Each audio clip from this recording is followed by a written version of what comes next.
Good morning, and welcome to Talk of the Town on 99.7, 1450 WHTC and WHTC.com. And we welcome you to Talk of the Town for this Tuesday, July 14th. I'm Gary Stevens. The Master Gardener, Jan Musin, will be joining us a little after 10 o'clock news. With the Yard and Garden Hour, we'll have a little bit of open line time coming your way following the 11 o'clock news. Heidi Vandenberg will be with us in about an hour with what's new around Holland. But our first half hour on the second Tuesday of the month, we devote to updating you on what's going on at the Holland Museum. The Executive Director, Ricki Levine, is on the other end of our Zoom connection this morning. Ricki, good morning and welcome back to WHTC. Good morning, Gary. Thank you for having me again. Glad you are with us. And if you got a question for Ricki, she'll be happy to answer it at 395-1450, 395-1450. How nice was it to finally open the doors to the museum last night for the second Monday of the month? Free. Hey, it was like party time. It was. Well, we actually opened in the day. So we were open from 10 to 4 for our regular admission. And then, we were open in the evening for our second Monday. So it was the whole day was just a wonderful feeling. Everybody, the staff, the volunteers were just so excited to be there and then welcome our visitors. And we had quite a few. Talk a little bit about some of the things that the staff, and I'm going to say you as the staff, needed to do to get the opening on the 13th, making it a reality. Yeah, well, we had to follow a lot of protocols, CDC guidelines, which were fluid. They changed quite a bit over the last several months as they learned more about the virus. Also, the state rules had been changing over these last 4 months too, and we had to make sure we were staying abreast of all of those to make sure that we're keeping everybody safe, the staff, the volunteers, as well as our visitors. So we put in a whole lot of sanitizing protocols. A deep sanitization is done on a daily basis after visitors are there. But even during the course of the museum hours, we're cleaning the bathrooms hourly. I shouldn't say cleaning, it's really sanitizing. That's the difference. We've always been cleaning, but now we're taking that extra layer of precaution. We changed our filtration system so that there's more fresh air coming into the building, which we understand is a good thing to do. That's why it's safer to be outside than inside. And so we're bringing fresh air in, but we had to do that, with the museum in mind because we have artifacts. So we have to make sure our humidity levels and our temperature levels stay constant. So that was an extra layer being the type of organization that we're in. We put up a snazzy sneeze guard, and I gotta say it's pretty cool. We have a customized desk at the front, so we had to customize this plexiglass sneeze guard. And as sneeze guards go, it's pretty cool. We also have hand sanitizing stations throughout the building so that guests can constantly feel like they are protecting themselves and their families. So those are just some of the things that we put in place. Now, obviously some of the exhibits have to be still blocked off, most notably Spark Lab is still off limits. Did you have to move some of the artifacts away from public display to sort of stash them away for now? Because if you try to sanitize them and deep clean them on a regular basis, it could cause some problems.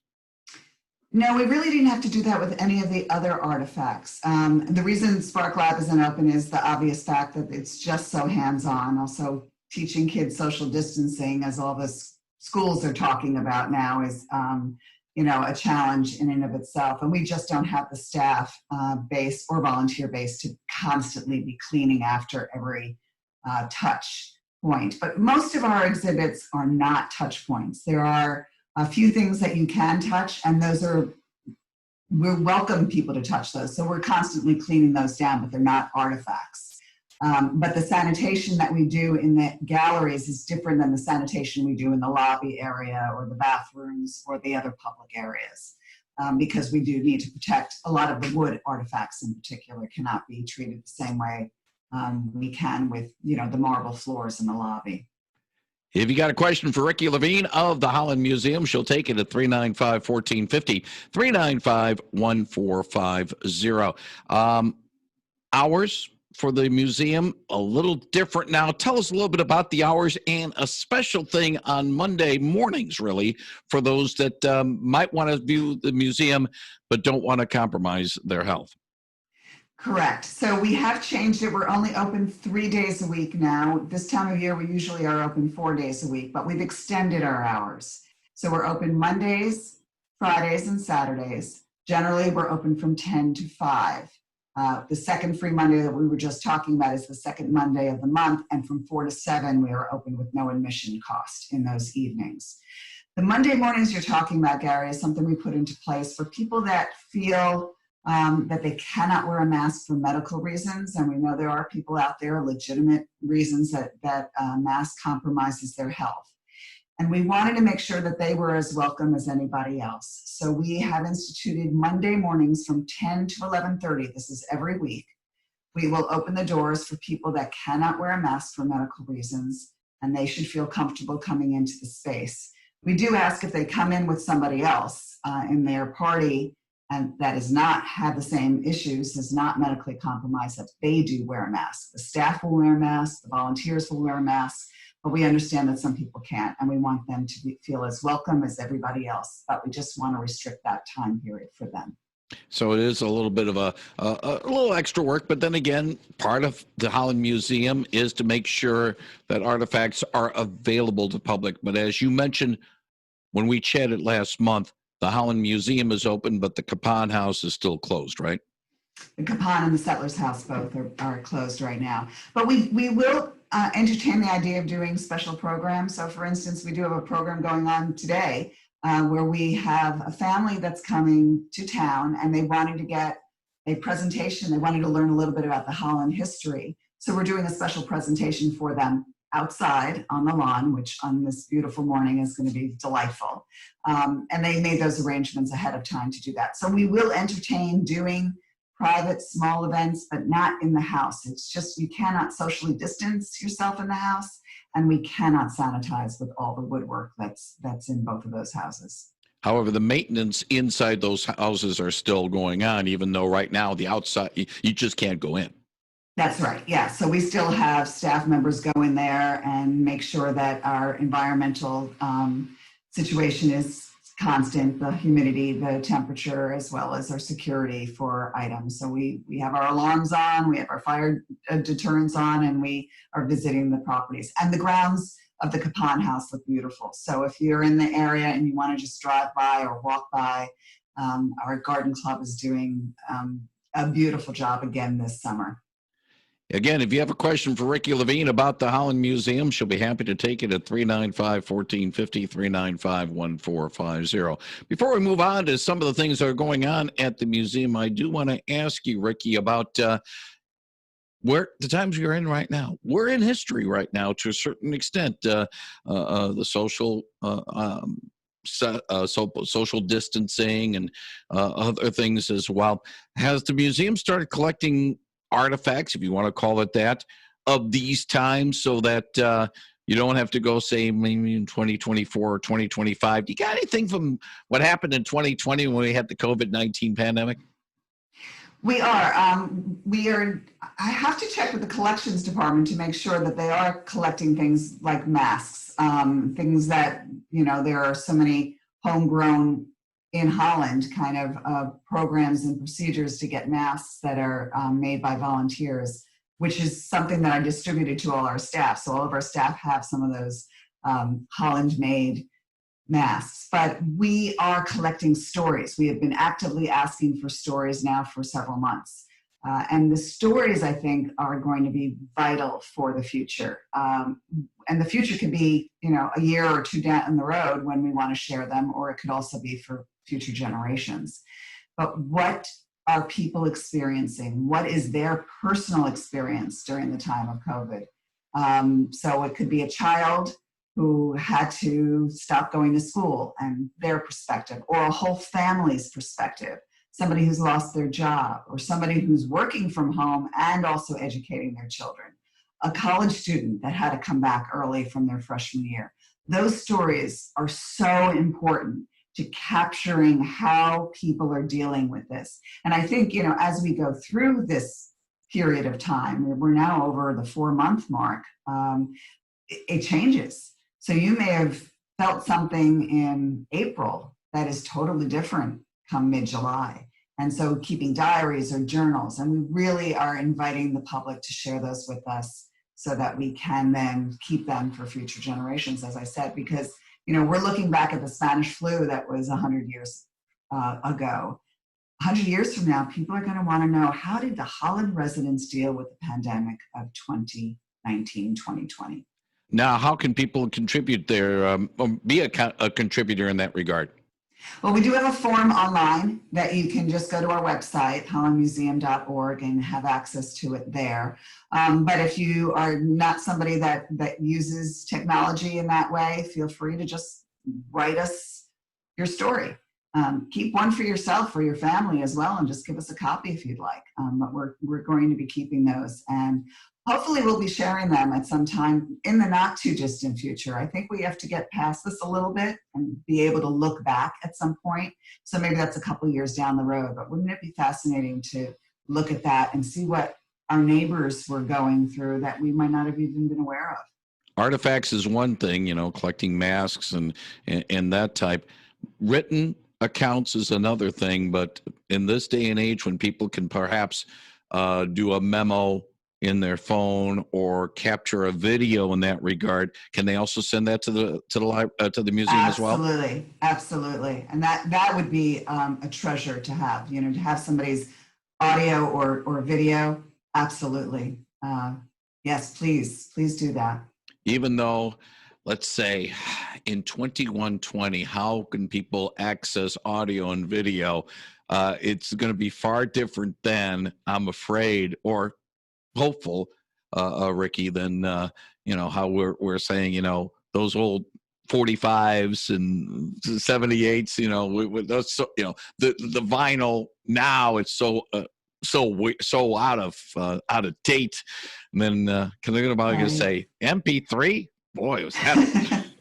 Well, and the same thing, I mean, we've converted things. So reel to reels obviously have been converted. So we have things from really not too long ago, but to your point, technology changes all the time. And so that we will hope to be able to constantly convert those things, whether it's, you know, myself or the next director and the next collections manager down the road, so that we can keep things accessible. Because you're right, the written word can be accessible for generations to come much more easily than some technology things. But wow, to hear Gary's voice and telling us what it's been like working in the studio the way you've been working there for the last 4.5 months versus what you were used to prior to that, hearing you in your voice saying that, how powerful is that? And these Zoom conversations, and by the way, we are recording these Zooms besides the audio, which we normally do, but also the video, and we will put a link to the video, by the way, on our webpage at WHTC.com a little bit later on. And we can go back in terms of the audio back to 2013, some of the last shows that Juke had. And so, you know, it is very nice. One more thing, Ricki Levine, then I want to take a break because I want to talk about some of the exhibits that people can come back and see. Talk about hashtag Make It Monday and hashtag Retro Recipes. From what I understand, it's a challenge. It's a little bit of a challenge, yeah. So what we're doing is we are collecting recipes from the past, and we're sharing recipes from the past as well. So we're making it a really fun kind of interactive thing to do, where you can share a recipe and give them to us so that we can post them and save them for part of our archival information. Now, the thing is, my marketing mind is starting to churn here, Ricki. If you start collecting those recipes, I see cookbook, I see fundraiser for the Holland Museum in the future on this. You never know, Gary. We actually have a rich volume of recipes already in our collection. And some of those things, you know, will bring you back to grandma's cooking, and some of those things probably would say, what? Eat that. So it's a combination of nostalgia as well as really history, how people were cooking at different times in their lives. Yeah, and I remember one time when Juke had my mother-in-law on, and she had written a cookbook, and some of the recipes are with things that taste good and are good, but they're not good for you anymore, like lard. People say, "Why you got that thing with lard now?" And because it's so not healthy enough for you, but yet, hey, it still tastes good, and those recipes certainly have. And some people live to 100 years old eating lard their whole life. So who's it for us to judge? That's a nutritionist problem, not ours. Yeah, we're more of history people. Being a history minor myself, I have a little bit of appreciation of what you guys do at the Holland Museum. We talked about this a little bit earlier this year when the pandemic lowered the boom on activities. Ricki, you had just unveiled the Heinz and Holland, a story with heart exhibit, and then everything had to close up. Tell us about the exhibit, because basically you've got to reintroduce everybody once again to it. Absolutely. It's what we call our newest oldest exhibit. So yes, we had our member opening on Thursday, March 12th, and on March 13th, we closed our doors. So if you were lucky enough to be one of those members or one of those visitors on that Friday, you got to see it. Otherwise, we pretty much have been stagnant until now.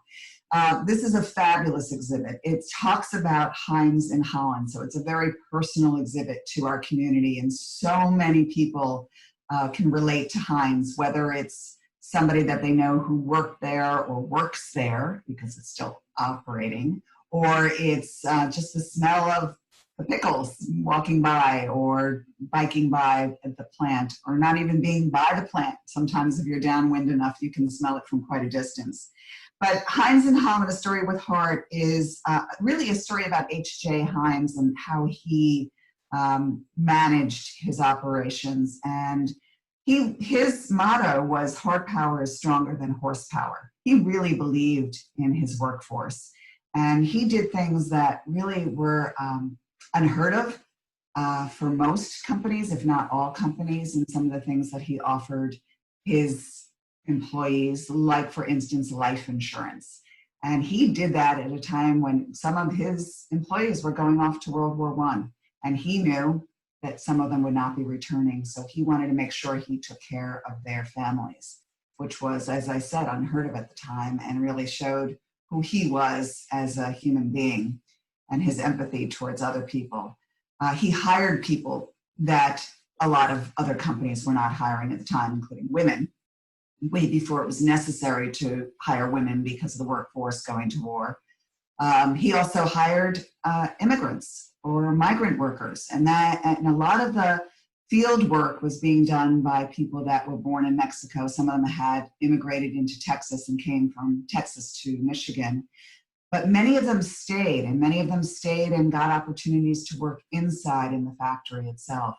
And that has transformed our community. You know, when we have a 24% Latinx population, a lot of that is due to the origins of Heinz and the work that was available for people in that company. And then there's stories about, other employees that work there, and some of the, everybody knows about the pickle pins, or a lot of people know about the pickle pins that were given out. And we have a wonderful display of artifacts that include some of those pickle pins. And at our opening, there were quite a few people said, "I have a pickle pin from way back when." So, and how the pickle pins actually changed over time. Do you have a pickle pen, Gary? I do, and I'm trying to remember exactly when. I got to remember where I put it, but I got it. I want to say it was like my third year here, so it would be 2004, 2005, along those lines. Let's get to a call before we button up the segment. Good morning. You're on the line with Ricki Levine. Yes, I'm wondering if the museum is selling the book by Jerry Shope about Heinz, the most recent book. We certainly are. We most certainly are. Yes, it's in our gift shop. All right. Sounds great. Appreciate the call. Thank you. 395-1450. One more thing, and this is a news question more than anything else. It might be not something you can answer, Ricki, and I apologize if you can't. What do you have on the Padnoses? Because Seymour Padnos has passed. I know. You know, the Padnos family is such a historic family to this community, and again, another change. Both the company as well as the family made such changes in this community. I off the top of my head, I do not know what we have in terms of in the collection, but I do know we do have some artifacts. We've talked to the family in the past about possibly doing an exhibit on Padnos, whether it's the company or the family or a combination. And I hope that comes to pass soon. But yeah, that was a great loss for the community. What a change maker that family has been, and Seymour in particular. Yeah, I brought that up because we have learned about his passing and a lot of good memories about Mr. Padnos. How can people become involved with the Holland Museum? Well, first of all, come. Now that we're open, please come explore our exhibits and our galleries. And if you are so inclined, be a member. We have 3 very affordable membership levels, depending on what your needs are and what your budget is, starting at $35. So that's how easy it is to become a member. And when you become a member at any level, you not only have unlimited admission to the museum, you can bring a guest, and depending on what level you are, how many guests you can bring, but you can also get to our member openings. So I mentioned the Heinz opening, which we had about 50 people in attendance in that, and we had some presentations, including somebody from Heinz Craft, who's one of the sponsors, as well as Chemical Bank was another sponsor of that exhibit. But you know, you get to get little previews, get little perks. We were open to the public yesterday, but on Saturday we had our member reopening. And so that was a great way for our members to feel like they are welcome even ahead of the public. So we offer little perks like that. That's a great way to support us. And then we're always welcoming donations. We are a nonprofit organization. This pandemic has hit us particularly hard, as it has with really any other company or organization, but the nonprofits in the arts and cultural area, you know, we're second fiddle when it comes to where people want to give their money initially, because you're thinking about your neighbors and you want them healthy and you want them safe, as they should be. But when this is all over, you're going to want your arts and cultural organizations to be around. And so think about us if you have the capacity to give us a gift. We promise you we will put it to good use, and it will help us stay here for future generations. And of course, HollandMuseum.org is the website to be a part of the Holland Museum. That's the best way to do it. We'll put a link to HollandMuseum.org when we put up the podcast on our webpage at WHTC.com in a few minutes or so. Ricki Levine, Executive Director of the Holland Museum, thank you very much for joining us today, and glad to have the museum back open. Hopefully it'll stay open and we can have another chat next month. Appreciate it. Thank you, Ricki. Thank you, Gary. Have a good day. Thank you very much. That's Ricki Levine of the Holland Museum on 99.7 and 1450 WHTC. Deborah Rodriguez is standing by. CBS News is next, followed by WHTC News. And then we'll have the Master Gardener, Jan Musen, join us from the Brine Seed with the Yard and Garden Hour on 99.7 and 1450 WHTC.